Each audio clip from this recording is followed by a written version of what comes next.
Staying with Sweet Smoky Joe again. Well, another year has come and gone, and as we get ready to celebrate the new year, what better way to kick it off than with some holiday cheer in the form of a holiday pork loin. So please, join me in the kitchen as we see what's in store. So let's go ahead and go over our ingredients, what we're going to be using today for this cook. Of course, we got our duck fat, and we've got our salty seasoning. This is going to be Salty Sergeant by Frag Out Flavor. Of course, available at Sweet Smoky Joe. Then we have our filling. This is going to be a caramel apple pie filling, the star of the show. A little bit of cinnamon, just to festive it up a little bit. We have our pecan chunks, as well as walnut halves and pieces here. Another level of flavor with the cranberries. And then for the outside seasoning, the cherry habanero from Our Butts Are Smoking. And then we're going to finish it off with the Bird Bath from Texas Pepper Jelly. This is the peach mango. This is no heat in this one. It's nothing but some sweet goodness. And of course, the star of the show, our 10 1/3 pound of pork loin. But we're not going to use all of this, obviously. So let me get some stuff together and we'll be right back. Okay, so this pork loin, we're going to be able to have multiple uses for it. First thing you're going to notice is right here you have your fat cap side, and then you have, of course, your underside. And this right here is going to be where the cuts are, okay? But what we're going to do is we're going to just use for our main cook, the center portion of this. Now I've got my carver knife here, and what I want to do is I want to take out a section right in the middle that's just a little bit shorter than this knife here, okay? So I'm going to go right about here, make a cut. And then I'm going to come right about here, just a little bit, right at the knife tip here. We're going to make another cut. All right, so this is going to be the piece that we're going to use for our cook today. So what are we going to do with the rest of this? Well, what we're going to do is right here is going to make some great thick cut pork chops. So I'm going to go just about 1/2 inch and cut me some chops out. It really helps to have a nice, good sharp knife for this.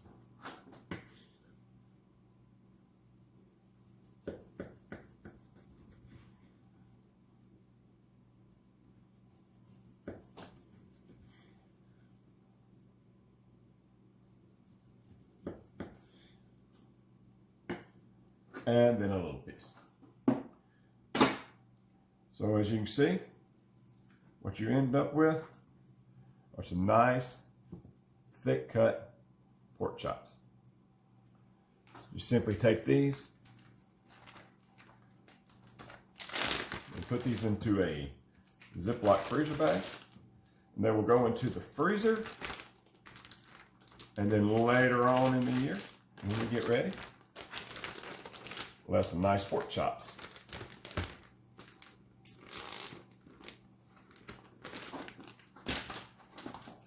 Now the other end here, you can tell it was more of the cut end. We're going to use this just because it's not near as pretty and didn't have near the fat on it. We're going to take this, we'll take another freezer bag, and we're going to save this as a roast for later as well. So basically what we have now out of all of this meat is we have our pork loin that we're going to do this cook with. We've got a roast that we can use for later, and we got some beautiful looking pork chops that we're going to put in the freezer. What about this piece? Yeah, all I can say is the dogs will be eating good tonight. All right, let me get all this cleaned up. We'll be right back. Okay, so now if there is a hard part to any of this, it's going to be doing this butterfly. Just because you kind of want to get it as close to even as possible. But even if you don't, there's a way out of it at the end. So the best way to do this is start with your cap side, your fat cap side. This is going to be your presentation side. And we want to come in and we want to do about a third cut, a third of it here, and then we'll do a third of it here. And that should give us about as even of a roll as possible. Now, if you notice here, this is your cut side, and there's almost a natural seam that runs right along in here. And this is more rounded, so this is going to kind of be where we want to hinge it over. So you want to probably start on this side here. So what I want to do is I'm going to cut down about a third of this to about a third here, because we want to try to make this turn and then come back along this way. Definitely don't want to cut through here. Now you see why I cut it about the length of the knife, if I can show you here. Because we'll be able to use this entire knife to come across this. So, enough delay. What we'll do is we'll start, like I said, I want to cut right in about through here. You start right here at this cut, and just take your time.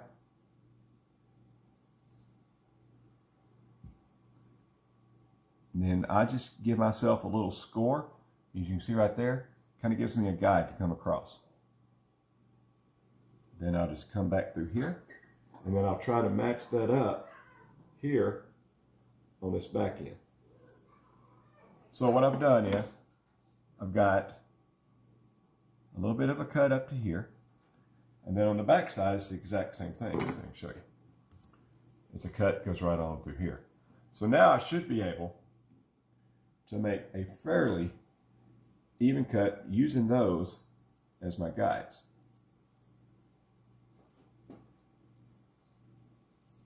I put my hand on top of it here just so I can kind of feel my way through, and then just a series of small cuts.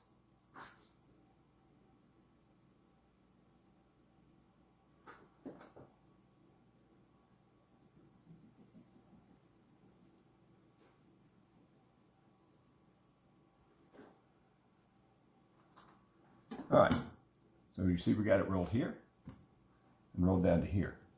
All right, so this is the way we started cutting. I'm going to flip this around, kind of like an open book. Then I'm going to come down. Again, basically going to take about half of this here, and then the same on this back side here. So, kind of cut down a little bit. You get down to your mark. You kind of just make your turn. And again, hand on top as a guide.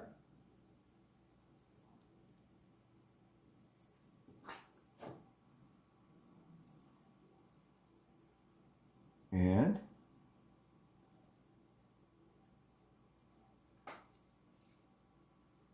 as it starts, kind of start just peeling it back.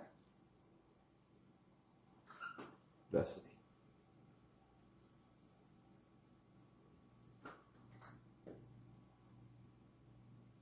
There. Now, you see how it's going to be thick here, right? That's not much of a problem.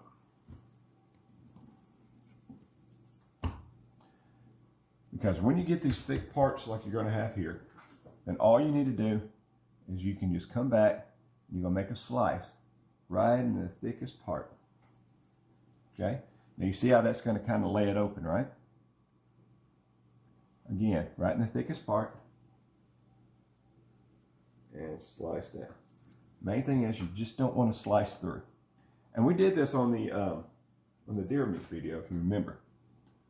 If you've been following me with this exact thing. So what I like to do here is take a shorter paring knife. And it's a 5-inch paring knife. And start making a series of these small cuts. Because that's kind of what a paring knife does, right? And we don't really need to worry about what it's going to look like with these series of cuts here.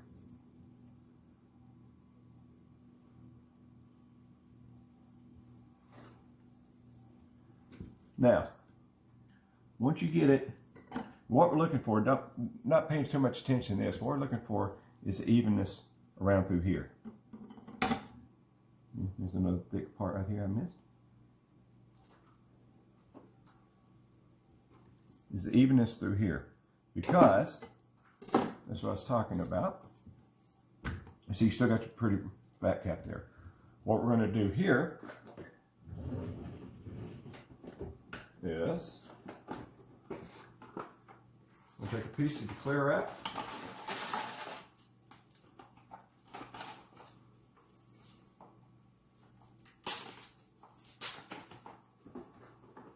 You know, I never understood who made this stuff.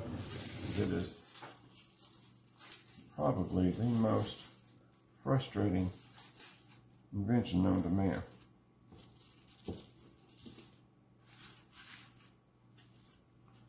Now then, you've seen me do this before. As long as you have something that has some heft to it, if you have a meat mount, that'd be fine. But we're going to use what we already have. We're going to give an introduction to this, to the meat. And just simply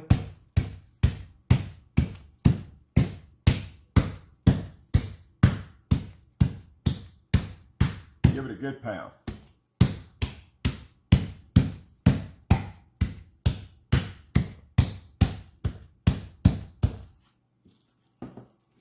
We've done this numerous times with chicken, with the deer meat.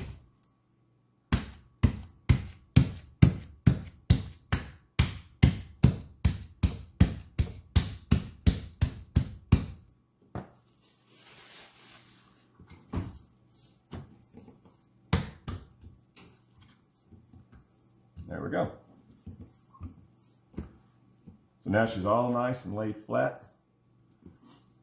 As long as this is somewhat level here, then what you're going to have is when you roll, well, we're not going to roll that way, but when you do roll, what you'll notice is you'll have more of an even pecan swirl in there.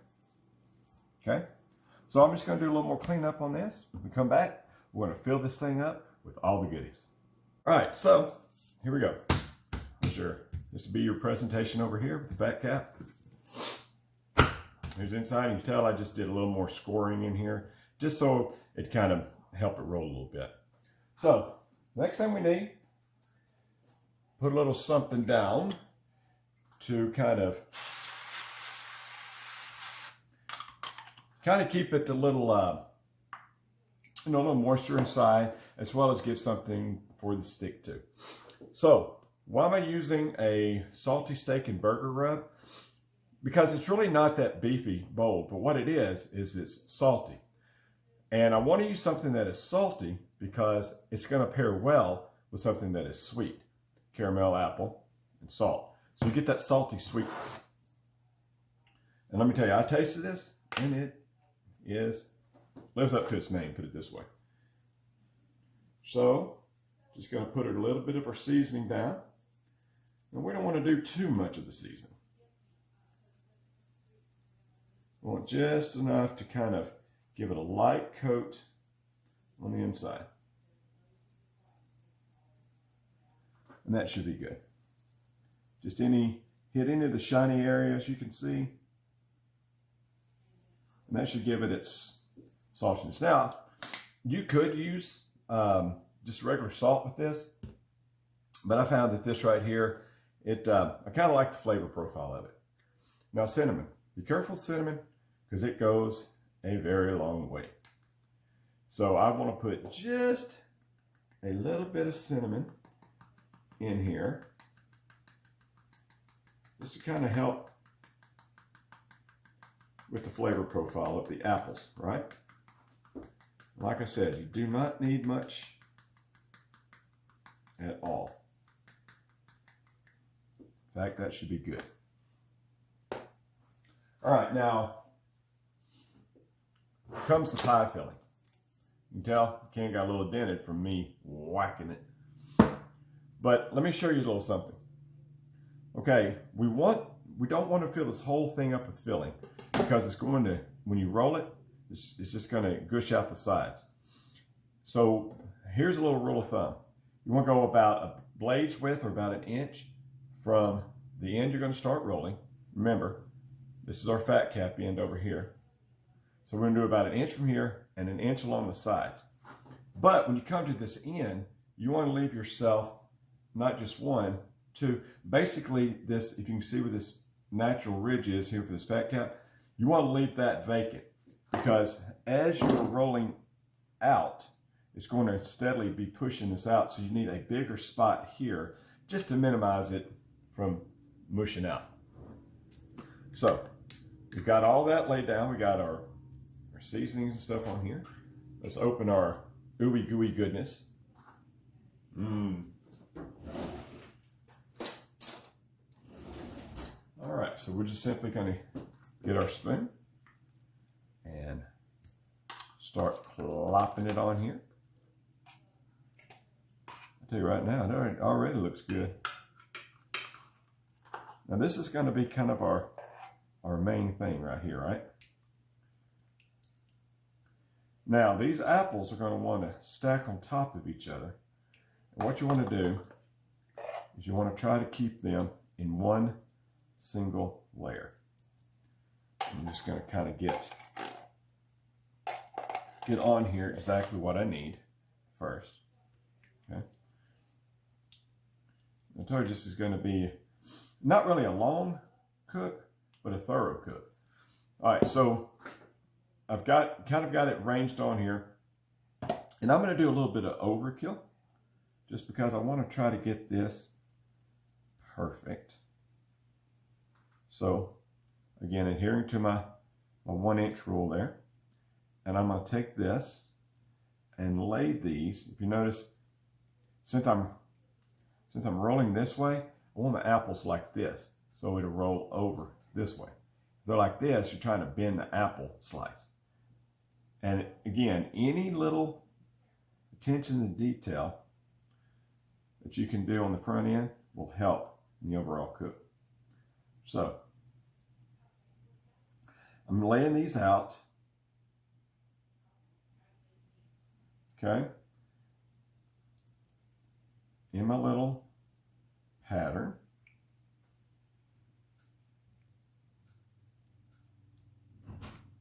So let me get these laid out, and then I'll come right back. Okay, so this is what we have thus far. See, I've got them laid out. I've got my inch here, about 1 inch here, 1 inch here, or, you know, a knife's width. And then I left this fat cap by itself. You see, now it's gonna get messy. There's no way around it. So just go and prepare yourself for that. All right. So next what I'm going to do is I'm going to layer this. Like I said, any of the details that you put on at the front end is going to really help at the back end. So I'm going to layer these flavors here. So I have the apples and the caramel and all the ooey gooey goodness. Now these are going to be our pecans. And we're just going to put them on thusly. You don't really need a heavy coat, because we got other ones, more stuff to put in here, right? So if you put too many, you're not going to be able to roll it at all. So basically what you want is just an even coat. And you notice, try to keep it inside your playing field, if you will. Okay, so there's a layer of nuts. Now another layer of fruit, which is going to be our dried cranberries.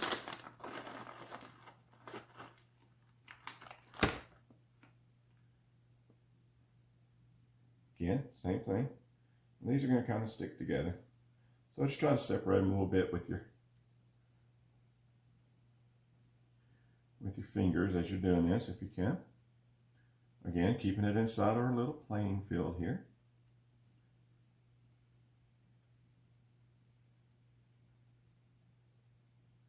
All right.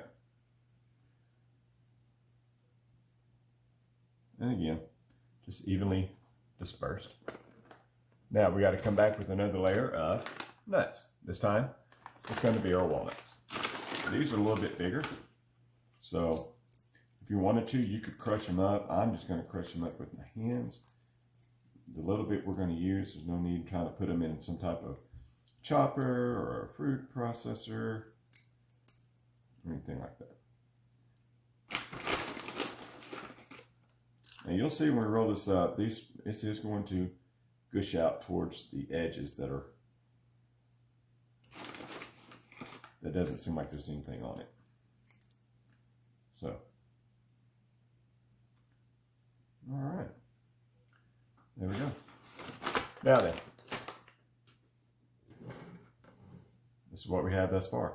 So now all you can do is just kind of look at it, and you can kind of see if you need to add anything here or there. I think that's a pretty good layout. Okay, now here comes the ooey gooey part, right? So before I get this, I'm gonna get a couple of things straightened up, kind of put away and cleaned out so we can have some elbow room to kind of work this thing in. I'll be right back. Okay, so went ahead and cut about 7 strands butcher's twine, overly long. And you'll see why here in a minute. Set these off to the side. Okay, so here goes nothing. All right, so we'll take this end here, and we're going to try to lap it over. And as you do this, you want to take your fingers and you want to be able to pull under as you roll. Again, prepare your mind already for the mess, because it's going to happen. But that's okay. Just like when you were kids, it was fun to be messy, and for some reason when you get old, it's not that fun anymore. You can tell, just take your time, no rush. Anything starts coming out on the ends. Where are you going, fella? Y'all ever been fishing? This is like trying to catch a minnow. Just taking my pinkies and trying to keep these in here. And then just keep rolling. And pushing. And rolling. Now you see why I left that big cap there. I told you this was going to happen, right? I wouldn't lie to you.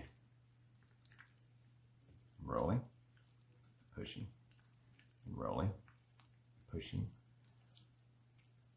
Looks like our roast gained a little weight. Look at there, not bad. 2 pieces of apple. That's it. Shove him back in there. We shove him back in there. There. Look at there. Not bad at all. All right, so you want to keep your seam on the bottom for right now. All right, get my hands washed up, get this kind of cleaned up, and I'll show you how we're going to tie this thing. So what I've done is I've cut 7 strings, as you can see here. I tried to lay them out evenly spaced. So all it is just turned my pork loin around, took the strings, and put it under here. Now here's a little pro tip for you. So I didn't show this part, but if you remember, it's folded over this way. Okay, so underneath, it's like this. So you've got your seam, if you will, going this way. If you take your strings from this side and going with the roll and saw them underneath, that way, if you come this way and come underneath, you have a tendency to cut into where that is, where it's folded over like this, and cut into that part right there. But if it's folded like this and your string comes in this way, you have less of a chance of it spilling out. Now you can tell it's flattened out a little bit. So before we do anything, I'm just going to kind of firm it up. Just make sure everything's kind of nice and packed in there. So the first thing I want to do, now the reason I've laid it out like this instead of doing the little butcher's netting on it is because when this thing cooks and we get ready, we'll be able to cut in between each one of these, and we'll be able to have individual medallions, and hopefully the string will continue to hold that, kind of hold it together in there after we cut it, and then each person can cut their own string. What I want to do first though is I want to come in here and I want to tie off these ends. I want to do the ends first, because by doing the ends, it's going to help lessen the chance of it gushing out. Now, if you notice what I did here, I'll show you on the other one that's on the camera side so you can see it. All right, so I'm just going to pull this tight until I get a nice round shape and we start getting some goody gushiness gushing out. Okay, and that's going to tell me when to stop. Okay, let's do a square knot.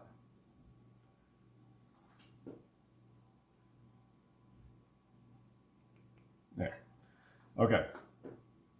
Now, I don't know if you can call this a pro tip or not, but when you come up here, and I'm going to try to watch my outside on the camera here so I can watch it. But when you get ready to tie this, you come under once, right? Now, if I went down like this, it's just not going to stay. But let's start over. I come here and just do it like I'm doing a regular square knot, just hitch it over.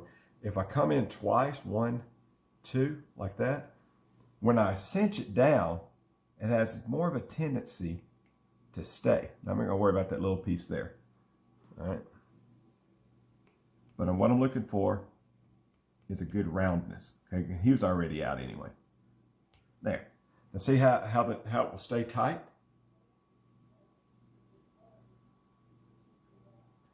Now just come back in, tie a square knot. Really, it's not going to tighten up much more. And then one more to secure that one. You've done all the work, might as well pay attention to the details, right? There. We'll just shove him right on back of you. Well, maybe we won't shove him. That's good. That means we got a tight one. All right.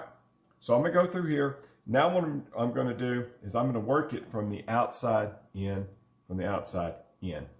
because if I go here and start tightening, or if I then that's going to kind of give it a little bit. It has a tendency to start pushing it out like this. You can remember as it cooks, it's going to cook out the path of least resistance. So we don't want to start here and pushing it down this way. We want to go here, here, here, here, and here. Okay, to try to kind of work it in the middle, because as it cooks, it's gonna want to come out, and we're trying to get it as much inside as we can, as even as possible. And that may not always work. So since I did here, I'm going to come back and I'm going to grab these backwards, and then this one, this one, and then finally the middle. So let me go ahead. I'm going to get it tied up in that area, like here, and then work it to the inside on opposite sides. Then I'm going to take these and I'm going to cut them. I'll leave about, quarter, maybe 1/8 of an inch on here, just to kind of get these out of here. And then we'll show you what we're going to do next. So we finished up with all of our tying. You see here. Okay. And we try to get it as even as possible. So when you get ready to cut it, you should be able to cut it either, on the strings or by the strings, and give you just a little bit easier way to do the medallions. So let's check the underside. Oh yeah, look at there. Little fella right here is coming out. You can try to stick those in if you want to. But outside from that, if you can see, right here, because we did not fill up this fat cap, as it rolled and pushed out, it came right to the edge right here. So we should have a fairly good looking spiral when it's all said and done. Doesn't look like much now, but once you cook it will be. All right, so are we done? Just about. You can get a little more cleanup done. And again, this will be your presentation side with the fat cap. We're going to cook it with this fat cap up. Okay. So, we get it cleaned up. Be right back. Okay, so now all we have to do is finish seasoning up the outside. Now, there's a couple ways you can do this. Obviously, you're going to need a binder. You can take some of this ooey gooey goodness that you put inside and rub on it if you want to, and use that as a binder. But, of course, I'm going to use this. I believe in this. Also, it helps kind of brown it up real nice. So we're just going to do just some light coats. Now, I'm starting on the underside first. All right? Because I'm going to get it, and I'm going to roll it over, and then I'm going to transfer it. In fact, let me go get my my cage. All right, sorry about that. I thought I had my rack out, and I didn't. Okay, so we got the duck fat on there. Now we're going to use our butcher smoking. This is cherry habanero. All right. And we're going to use cherry for, well, I'll show you when we get out to the grill. Just trust me on this, okay? So, put a nice little dusting on here. I get my, and you know, that's really a good point to bring up. When you're shaking on, if you want the best shake, a lot of people grab it like this, like I did instinctively. But on seasonings, you'll grab it from the end, like this, like curl it in your hand, and you shake this way, you're going to get a much better pour out of your bottle. Just a little something.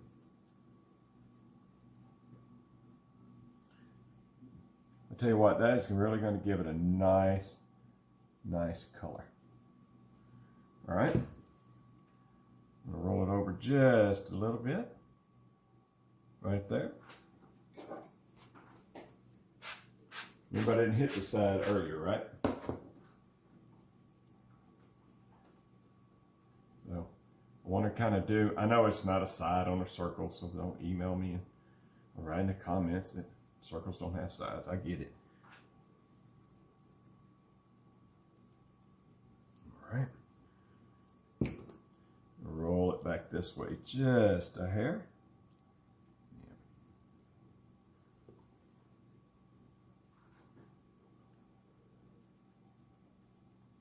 And I'm doing it this way because I want to try to coat it on all sides without having to handle it too much, right? Because the more you handle it, then the more it has propensity to kind of fall apart. Take this rack here, and I'm just going to simply take it. Here we go. Put it on that rack. And now, see, now I've got the bottom and these sides seasoned here, right? And now it's sitting on my rack, so I don't have to mess with it anymore. Get my hands cleaned a little bit. So now I don't have to really mess with it anymore on the bottom side. Now, the bottom side is really not going to be much for a presentation. This top will. So that's going to be more just for an all-around seasoning. All right. Now, you cannot tell me that this, just from seasoning,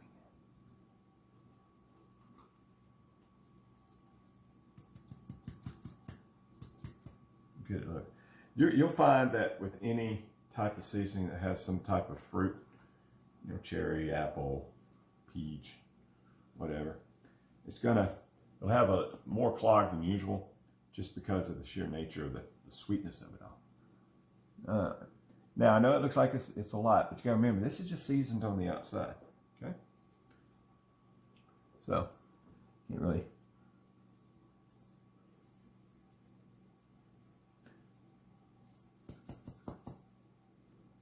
There we go. All right, now we're pouring. All right. Just the nature of the game. There you go. Voila. Wait. Okay. I'm not going to touch it. Just what you see is what you see. So I'm going to go ahead and we're going to take you. We're going to go outside and we are going to prepare our grill.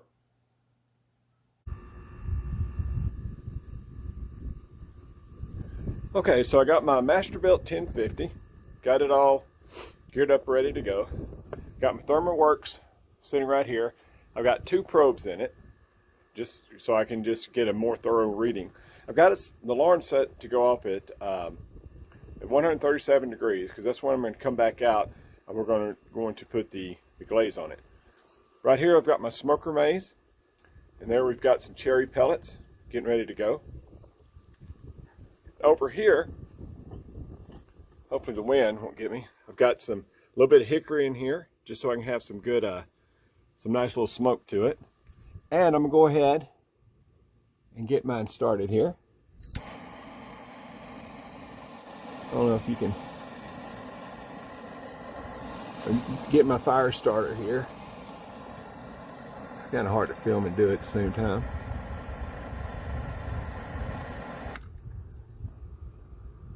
All right, we got her going. And on the inside, we've got some nice lump charcoal. So we're going to get this going, and whenever we get ready to go, we'll come back and we'll get her started up. Okay, well, it's about 35 degrees out here. So we've got our smoker maze with the cherry pellets going. And as you can tell, we have our, looks like we've got our chimney ready to go. All right, so what we need to do is go ahead and remove our baffles. I just absolutely love this machine right here. Get those hung up right there out of the way. Now then we can get this right here closed up. Get our top closed down.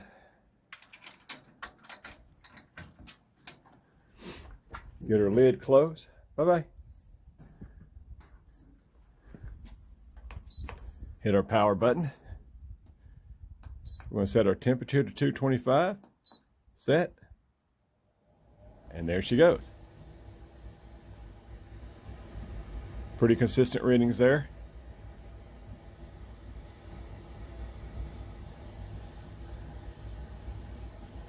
Now then, it won't take long for that to kind of build up some temperature. Go and get my phone ready to connect there. All right. She's already shooting up there. Let's see how. Now, like I said, it's about 35 out here, but this thing holds temperature so well because it's double wall insulated, and it won't take long. Things start coming up to temp. Once you get them coals nice and red on the bottom. All right. So, there she is. All wrapped up, ready to go. I can get my Masterbuilt app turned on my phone. And once she gets to 137, we'll come back out and we'll see what we can do. Okay, so we got about 127 degrees or so, and this is something that my beautiful wife has made up for us. This is going to be some of that rib candy. It's got some walnuts, pecans, apples, a little bit of brown sugar, dried cranberries, pretty much everything that's inside of the pork loin. We're going to put this on with that pineapple rib candy. We're going to go ahead and put this on here, kind of spin it on, just give it a little bit to crystallize on it. We're probably going to reserve some of this as well. So let's take a look. Oh, yeah. Smoker dude's still doing this job. That looks pretty good right there. All right. Let me adjust my camera here a little bit here. Let's go ahead and spoon this on a little bit. See what we got going on. I want to give it a chance to kind of crystallize while it's on here.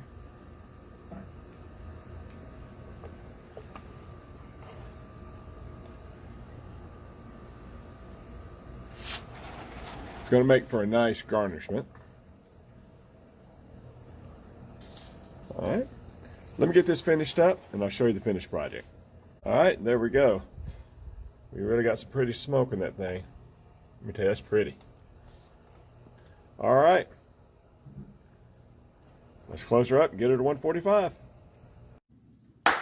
All right, so this was not a very short cook by any stretch of the imagination. Did it 225, took about 5 hours or so. We had about a 4-pound pork loin. So I brought it in, let it rest, and let's see what we have. Ready? Oh yeah. Let me do one of these little turnstile things here. This is where the music would play.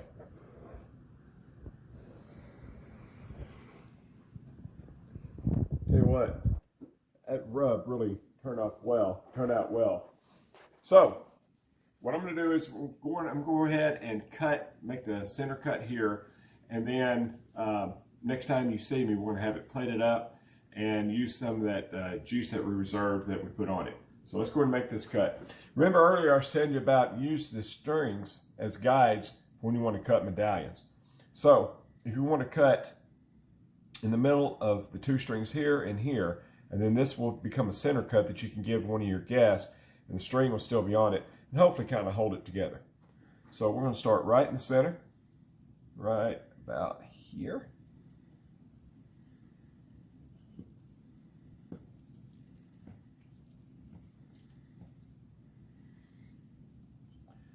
And right about here. There we go. Still a little more. All right. Oh, would you look at that? Would you look at that? Ha! Okay. All right. So we're starting off pretty good. Let me get this plated up. I'll be right back with you. Okay, so we got it plated up. So not big on the whole plating thing, but you can see nice roll on the inside. Here, let me show you. Let me just get them. You don't got to try one, right? All right. So you can see by the way we cut it earlier, try to get it even. You got a nice little roll right there. Now then, I'm going to get me a little bit of this juice in here, just so I got a little bit more of it. All right. Perfect. Okay, here we go. Now, remember you got to strain, so you're going to want to cut your string, if I can get it. There we go. So make sure you tell each of your guests to remove the string. That's how you would do it right there. All right. So let's see here. A little bit of a smoke ring, not as much as I would have liked, but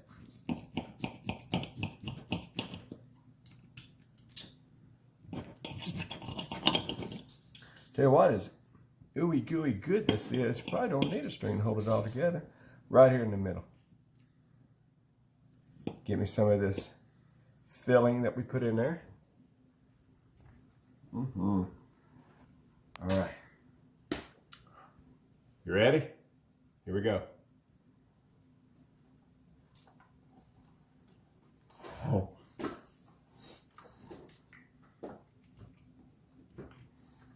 As good as you think it tastes, you're not even close. All that stuff in there kept that pork so juicy, so moist. It's cooked to a perfect 145 degrees. Oh, look at that. Gotta get some of that apple.